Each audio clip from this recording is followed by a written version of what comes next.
ئەو سەرۆکی ئەوەندەی سەرقاڵی چارەسەرکردنی کێشەی ددانەکانی بوو هێندا بەدەم کێشەی خەڵکەکەیەوە نەبوو. لە کاتی سوێن خواردنی وەک سەرۆک تەنیا یەک ددان لە دەمیدا مابوو.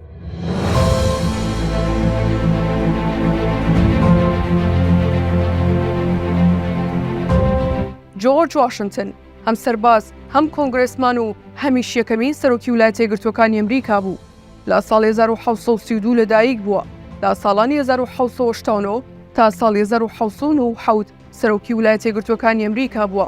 جۆرج واشنتن لە پاڵەوەی وەک یەکەمین سەرۆکی ویلایەتە یەکگرتووەکانی ئەمریکا و نووسەری دەستوری ئەمریکا ناوی چۆتە لاپەڕەکانی مێژووەوە، بەڵام بەدەست کێشەی ئازاری دانەوە ناڵاندوێتی کە بڕستی لێبڕێەوە و لە تافی گەنجیەوە و کاتەشی سەرۆکی ئەمریکا بووە، پێیەکی لای دکتۆر و پێیەکەی تریشی لە کۆشکی سپی بووە. جۆرج واشنتن هەر لە مناڵیەوە بەدەست کێشەی دەم و دانیەوە دەیناڵاند. هەر لە سەرەتای بیستەکانی تەمەنیدا ددانەکانی ئازاریان هەبوو، بەدەست نەخۆشی پووک و هەمیش کەوتنی ددانەکانیەوە دەیناڵاند. ئەم کێشانەی دەم و دان لە سەردەمی جۆرج واشنتندا زیاتر بۆ چەند هۆکارێک دەگەڕایەوە، لەوانە بۆ ماوەی و لاوازی سیستەم و ڕجیمی خواردن و چەندین جۆر نەخۆشی جیاواز. هەر بۆیە جۆرج واشنتن تەواوی ژیانی بەدەست ئازاری ددانەکانیەوە دەیناڵاند.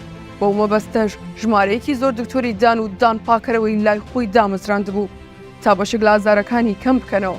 جۆرج واشنتن پێش شۆڕشی ئەمریکا دکتۆرێکی هەبوو بە ناوی دکتۆر جۆن بیکەر کە لە عاجیفیل تاقمی ددانی دەستکردی بۆ جۆرج واشنتن دروست کردبوو.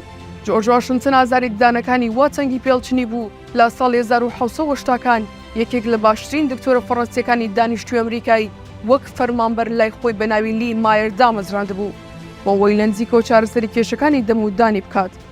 دکتۆر لی مایر بانگەشەی ئەوەی دەکرد لە جیاتی دانانی تاقمی دانی دەستکرد لە توانایدایە دانی سروشتی لە جێی ددانەکەوتوەکان بچێنێتەوە.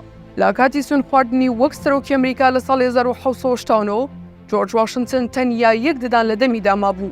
لەو سەردەمەدا هەر دکتۆر بوو فریای ئەوە دەکەوت تاقمی ددان بۆ واشنتن دروست بکات. ئەم جاریان دکتۆرێکی دانیشتووی نیویۆرک بە ناوی جۆن گرینوود ئەو زەحمەتەی بۆ جەنابی سەرۆکی ئەمریکا کێشا و لە خێری خۆی لە عاجی ئەسپی ئاوی و لە ڕێگەی وایری ئاڵتونی و بڕغو و تاقمی ددانەکانی بۆ بەست. دکتۆرە نیویۆرکێکە لە چاکەی خۆی و تاقەدانی جۆرج واشنتن مابووی نەیکێشا و لە ناو تاقمە ددانە دەستکردەکەدا جێگەی بۆ کردەوە، چونکە دکتۆر جۆن بڕوای وابوو نابێت قەت دکتۆر ددانی هیچ کەسێک بکێشێت کاتێک ئەگەری ئەوەی هەیە لە کەوتن بیپارێزێت. دوای ماوەیەک لە بێبەختی واشنتنە و ددانەشی کەوت، ئەویش بە دیاری دای بە دکتۆر جۆن گرینوود ناوبراویش لە سندوقێکا تاقە ددانەکەی سەرۆکی وەک دیارەکی بە نەرەف پاراست.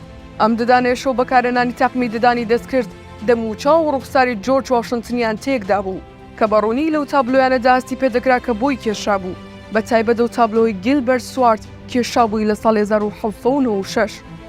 سەرۆک واشنتنیش بەردەوام گلێ و بۆڵەبۆڵی ئەوەی بوو ددانە دەستکردەکانەوە ئازاری شەویلگە و پووک و لێوی دەدەن ئەوەندەی یارمەتی نادەن بەدڵی خۆی ژەمە خواردنێکی خۆش بخوات. تەنانەت لە کاتی قسەکردنیشدا گرفتی بۆ جۆرج واشنتن دروست کردبوو. لە ئێستاشدا ژمارەیەک لە ددانە دەستکردەکانی جۆرج واشنتن ماون و لە کاتیمیای تەندروستی نیویۆرک هەڵگیراون و پارێزراون.